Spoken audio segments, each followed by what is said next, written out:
hold these truths to be self-evident, that all men are created equal, that they are endowed by their Creator. All right, welcome back to the next episode of BC Law's Just Law podcast. I'm Tom Blakely here with Jim Fiore, talking to Max Meglio of Sidley, Austin, a BC Law alum. So, oftentimes we like to talk to alums and talk about, career paths that folks are interested in. And of course, students tend to have a ton of questions about big law and careers and OCI and all of that. So whenever we can, get more information and, sort of hear about folks' experiences, particularly alums, and, answer people's questions, it's always a great opportunity. It's great to sit down with Max today. Max, how you doing, brother? Great. Nice to be here. Nice to be back on BC Law campus. Awesome. So Max is an associate in the M&A and Private Equity group in the firm's Boston office. Prior to joining Sidley, Max was a law clerk for the Honorable Justice John Englander of the Mass Appeals Court. So before we get started, just tell us about yourself. Sure. Yeah. I grew up in Somerville. I went to undergrad at Clark University. Kind of took a bit of a circuitous path to get to law school, so ended up here a little bit later than others, maybe. But it was probably the best decision I ever made to come here.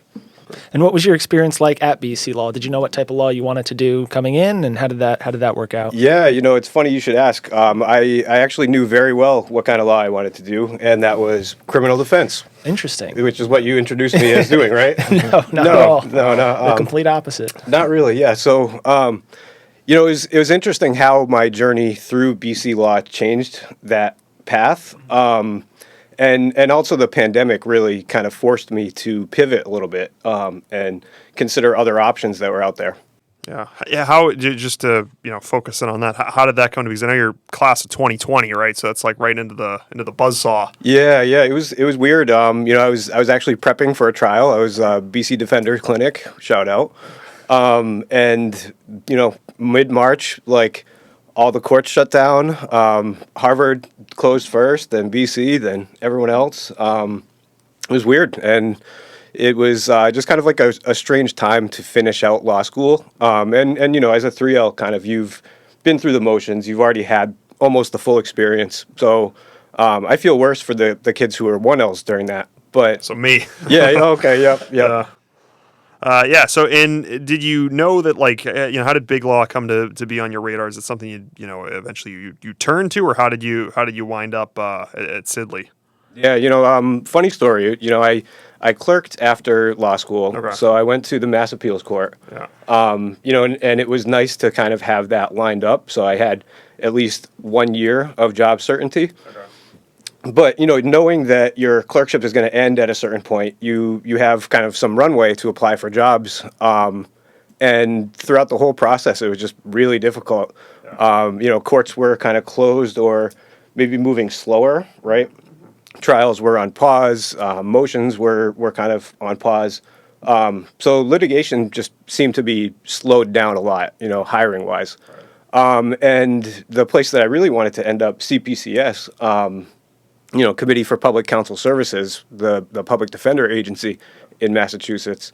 For whatever reason, they just weren't hiring then, or they weren't hiring me then. And, slowly I kind of opened my eyes to, other opportunities, first at firms in litigation, and then kind of finally reading the room, it seemed like transactional was just hiring so much more during that time. And so I took a couple interviews, and it ended up working out great. Awesome. Nice. I feel like we talk a lot about, or clerkships are kind of like a big conversation at this school. Did you enjoy your clerkship experience? Can you talk a little bit more about that? And would you recommend that to others, specifically someone who ended up in transactional practice? Because that's usually think clerkships for litigation. So how did it work? Yeah, you usually do. Yeah. I would fully recommend it to everybody. It was an awesome experience. Just being able to kind of learn from Judge Englander was so cool. He's great. He's brilliant legal mind, and just getting to kind of see the thoughtful approach that he took to his craft every day. But beyond that, it's just kind of like a window into the inner workings of the world. You get to see how everything works, especially at like an intermediate appeals court, like state appeals court. It's got general jurisdiction. It's, everything. You see everything come through there. So it's like a crash course in criminal law, municipal permitting, civil cases, administrative stuff. Sure. So it was awesome. Sure. And to go back to your question, I think it's actually underrated how good experience it can be for somebody going into transactional, just because the nature of the work is so similar, right? It's just so academic in nature. You elaborate on that? That's interesting. Yeah, like as a transactional associate, you think of almost like that broy M&A culture. But it's funny because there's almost like another side to it, which is the academic, the nerdy. And you spend your whole day reading and writing and fiddling with words, right? Which is a lot of kind of what a judge or a clerk does too. You need to learn how to write persuasively, write kind of to box somebody into a corner in contract drafting. But yeah, it's very similar, I think. Interesting, really interesting. So turn into big law. So obviously students come in. You do 1L, then you have OCI, which is taken many forms during my time here. I know my first year it was it's hybrid. I think it's kind of stayed that way. Almost like a fully remote sort of interviewing experience. And then there's pre-recruiting, which wasn't a thing my 1L, and now it sort of is. But nonetheless, it attracts a lot of people for various reasons. What would you say, having had some experience? First thinking about maybe criminal defense, then thinking having your experience with your clerkship, then landing at a firm. How would you say a student can know that big law isn't for them? Because no one's. I mean, maybe some people are paralegals, but for the most part, you don't really know what being a big law associate's like. So, like, what are some things as you're, if you're like a 1L, you're coming into law school to think, hey, maybe this isn't for me. Despite the allure that tends to dominate. Yeah, that's a good question, and I think unfortunately impossible to answer. Some people might be coming into law school with experience with like a very demanding position, but I don't think very many come in with that. And really, you just kind of have to see what it's like. I know there's kind of this natural funnel that pushes people into big law when you're in law school. It's just like, it feels like what everybody has to do, right? Yeah. Like everybody wants this. Nobody really knows what it is. Exactly. But you're chasing the car along with all the other dogs. And you get there. I think the thing to take solace in is that it's rarely going to be a bad decision, because even if you hate it, you spend a year there, you spend 2 years there, it's still a great experience. You get paid very well. It opens doors, and it's something that sticks on your resume. Like, you made it through the doors and through the selection process at a big firm. And so that's always going to be a benefit to you. Great. Nice. And can you talk about your personal experience, like with OCI, and how that went, any advice you have for that, and how you ended up ultimately making your decision to go to Sidley? Yeah. So I did not take OCI very seriously. Okay. I did not get in through there. And I was lucky enough kind of in 2021 during that market when capital was cheap and a lot of M&A activity, that they were looking to bring people in. So I kind of got in sidelong, Yeah. But you really can't count on that being a pathway open to you for most people. And really these days, OCI isn't even the way to go. We filled almost our entire class pre-OCI this year, at least in Boston. Yeah. Can you talk a little bit about that? Because I think that the pre-OCI thing is shrouded in all this mystique. You hear It's from kind of an open secret. Yeah. Right. Yeah. You hear from students, 1Ls, it's like, the end of February, and you go on LinkedIn, it's like, oh, I'm pleased to announce something. And you're like, well, how did that, I thought it hadn't started yet. Like, from the inside looking out, do you have some sense for how that works? Like the network, like what's your feeling on how that goes down? Yeah. Right now it really pays to cut the line. Yeah. Don't wait for OCI. Yeah. And a lot of people that it feels like that's what you're supposed to do. But again, there's just like this reward system out there for cutting the line. So you can't wait till OCI. You really have to just get out there. We hired so many people from direct apply. We went hard after certain people, like we got really good quality candidates, and you get that in front of kind of their hiring department. They don't want to let that go. They're not going to say, we'll come back to you in 3 months. They want to lock that up. So in other words, is this, people are, spraying, so at some point during 1L are reaching out, or are they networking, or they're just sending a resume? Like, how does that because I hear that term direct apply, but I don't know that many people know exactly what that means. Yeah, I'm not positive how it works. I would hope that career services here is like hip to it, just because, I think there's a couple different avenues that you can do that. I've had some people reach out to me and kind of ask me to pass the resume along. There's people who I've been happy to do that for. And I think otherwise, you just kind of have to do that cold email. Find who the hiring person is at that office and send them a resume, send them your cover letter, in email form. And don't wait, because these days there's just limited spots left when you have OCI. And we wanted to talk a little bit about your experience in the first few years in big law. What was it like being a junior associate? What are like your first responsibilities, the first few months and years? It's really tough. It's kind of a very demanding job, and I say that with kind of like both positive and negative implications. The positives are that it really demands the best out of yourself, and it forces you to learn every day. Like you have to be in that mindset that you're going to get better every single day. But being a junior, you really come in knowing almost nothing, and it's disorienting. You're kind of expected to pick things up quickly. I liken it almost to like jumping on a treadmill going full speed.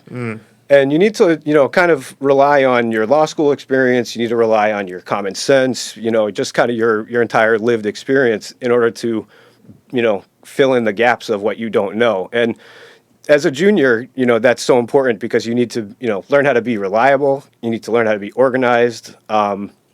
You need to learn how to kind of pick out the important things that are being said around you, because you're going to kind of be party to conversations that you don't fully understand, right? But you have to kind of learn, like, okay, these are what people are focusing on. This is what this client is really interested in. So really, it's your job to be a useful sponge, right? Like, be useful in terms of the organization of a deal, but also be picking things up constantly, because you're going to be called on to do substantive work very quickly, or at least in my office, that's been the case. Yeah. And did you, lean on maybe more senior associates, partners when you're in those meetings? You're like, oh man, I don't understand this. Like, how would you feel about asking questions? Because people have sat in this chair, and, oftentimes advice they give is, don't be afraid to ask questions, which can be intimidating. Like you're the greenest, newest person there, and, you're around a lot of people who are really skilled in their craft. Like, how did you feel about, asking for help when you needed it? No, it's always so important. And, everybody's so busy. It's important to kind of instill in the people around you that you're worth investing in, right? Because it takes time out of their day to answer your question. And, I think in theory, you get to pay that back eventually, because you know the answer, and on the next deal, you get to take some weight off of them, right? But it's super important to kind of, connect with the seniors around you, just like on a human and professional level, because then, they take that much more interest in your development. And really, the people around me are a huge reason for my success there, particularly the few seniors and partners who have, really taken their time to help me. And when you started, did you start as like M&A private equity associate, or was it more general and then you picked? And how did you end up there? Yeah, so in Sidley, Boston, you start in M&A private equity and investment funds. So you split time. And then actually just yesterday, I got a meeting that I'm full-time M&A now. Although it's kind of been a bit of a foregone conclusion for the past year, because that's been the majority of my practice. Okay.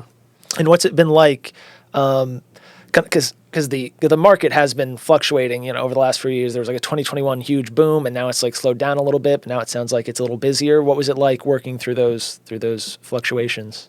Yeah, you kind of hear about the headwinds. I think in Sidley, Boston, we stayed pretty busy, or at least the people that I work with have.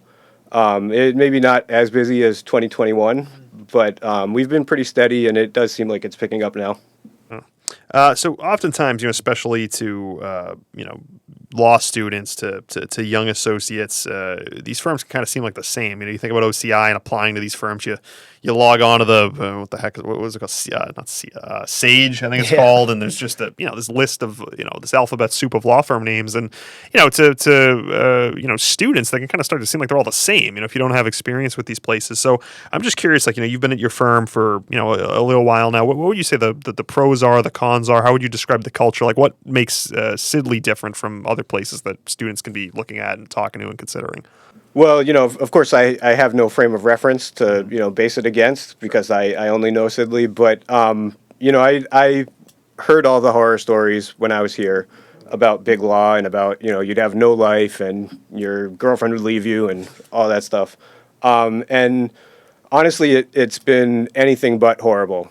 And the people at Sidley are just top notch, both in terms of kind of the intellectual abilities that are around you, and also just like, everybody's been through through that experience. Everybody started as a junior and kind of went through that experience, so they understand what it's like.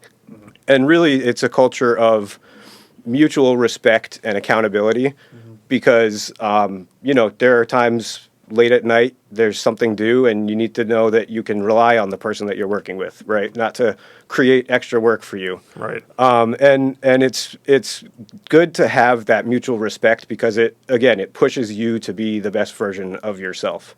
Sure. So what advice would you give to students going through the hiring process? I don't know if you've been involved in hiring. I know you said, some students will, reach out to you, but it's something that everyone tries to gobble up all the information, sort of like inside perspective that they can get. Like, what's your perspective on that? What advice would you give to people going through that process? Yeah, it's tough. These are like speed dating interviews. Right. It's tough to give somebody a sense of who you are in 20 minutes, and really, it all starts at your GPA, right? Like, you need the GPA to get in the door. That's just undeniable fact of it. Once you're in the door, there's a lot of kind of common pitfalls that I see people make, and one of them is kind of not knowing who you're interviewing with. Commonly you'll get the applicant who's like, "Oh, I'm really interested in Sidley because it's a huge firm." It's like, okay, well, why are you talking to Sidley Boston? Because we're a very small office. They'll say, "Oh, I want to try like all different things I can try while I'm there." It's like, no, we don't do that here. You're interviewing for transactional associate position. And so there's just kind of like common things that you can slip up on. And I think it's, again, hard to know for a law student, like how to connect with an attorney or a young attorney because, the juniors are very involved in hiring. But, you have to kind of like understand who you're talking to and what the interview is. Sure. And once you're in the door, as a summer especially, and then I assume like, the first few years, it's a lot of work, obviously, people know that, but it's also a lot of networking and you're going to events and meeting tons of people. And I feel like that process can be exhausting. Do you have any general advice for how to navigate that? Yeah, it takes a lot of energy, and I think it starts your first week of 1L, right? Like this morning to night, like lifestyle of being in this field. And I think that's one of the most useful things from law school is that it trains you to be in this all day, every day, because there really are no days off. Other than if you can get out of the country, they're pretty respectful of that. But otherwise, if they need you, then you have to be there. Yeah. What are some of the common mistakes you see, summers and first years make? What are some mistakes that you've made? What do you tend to see in that regard, like pitfalls, things to look out for? Yeah, you make a lot of mistakes as a first year. Summers expectations are pretty low for summers, luckily, and same for first years. Although there's an expectation that you'll at least not make the same mistake twice, right? The Bill Belichick, don't be an error repeater. Don't fumble the ball. Yeah, don't fumble, or you may not play again. Don't that be game. like Pop Douglas or whoever that was the other week. Yeah. We'll let it slide if he comes through later this season. Right. Yeah. Exactly. Sorry, what was the question? I was just wondering, common mistakes that first year summers yeah. make, mistakes you've made, anything to look out for. Yeah, I think it's almost more important to learn how to own your mistakes and how to again, incorporate them into your practice. Don't make them again. And it goes back to just kind of your whole body of work. Like, you have to put in time to earn the credibility of the people around you, so that when you do make a mistake, they don't they're not pissed about it. Like they're like, oh yeah, of course you make a mistake because he's a junior associate. Yeah. And they take that time to teach you how to do it right. Yeah, I do feel like BC tends to, I don't know if it's just necessarily preparing people well, but you go to, I've been to some events and different things with your firm, and, you hear about some of these like horror stories, like these associates who are, I don't know, aloof or maybe just don't quite get, like, I feel like we tend to be, walk in the door with a pretty good understanding of like, that's kind of the expectation because, you're right. I do think, you do hear some things like that, it's owning a mistake. Some of these things that are difficult, I feel like are important, but I think that we tend to do pretty well just in terms of like preparing people, like you said, like from the minute you start law school, that type of atmosphere, going all the way back to like cold calling, I think there is that sense of, accountability that is really important. I'm just curious, what is like the best advice you'd give to, on the sort of the flip side, instead of, not quite a mistake, but advice you give to a first year associate who's looking to start successfully, stick the landing, I guess like what are sort of mid-levels, maybe seniors, partners looking for? What do people look for from you? Like what's been your experience there? Yeah, I think it's funny because my advice to law students is to ignore what everyone around you is doing, because that's like such a classic way to waste your time and to not focus on the things that matter. But as an associate, it's almost the opposite. Like really, you have to be observant. Like you have to watch what everybody's doing. Particularly your direct seniors, like the mid-levels, because that's going to be your job next, right? Like you're always moving up, but you need to like learn how to watch and learn, and also like ask and learn, right? Like you have to the passive observation and then the active theft of other people's best practices. Sure. And it's so important. Like that's just how you learn expectations is what's expected of the people who have been there for a long time. And it can be different among different partners. It can be different among different clients. So it's tough. You need to learn how kind of each pod does things. Yeah, sure. Jim, you want the last word? Yeah, no, it's been absolutely great advice so far. We've touched upon a lot. Do you have any other general advice about OCI or the job hunt in general, or anything you feel like is important that we haven't talked about? Yeah, I'd say be open to different experiences. My career path has been kind of evidence of that, is that you don't really always know what's going to be a good fit. I would have never considered this practice, but it's kind of just been undeniably a really good fit for me and for kind of like my skills. So it's tough to predict what you're going to do well in. Really, you have to be committed to whatever you're going to do. So you ultimately have to pick a direction and go in it, because your value as a skilled attorney is in your kind of expertise, right? Right. So that's the important part about, just committing to something, putting all of your effort into it, and really living that lifestyle, that, morning to night lifestyle. Sure. Terrific. Well, we've been talking to Max Meglio of Sidley Austin, BC Law alum, about all things big law and advice to students about OCI, the firm experience, the whole shebang. Max, thank you so much for coming in. It's been Tom Blakely and Jim Fiore, BC Law's Just Law podcast. Until next time, that'll do it.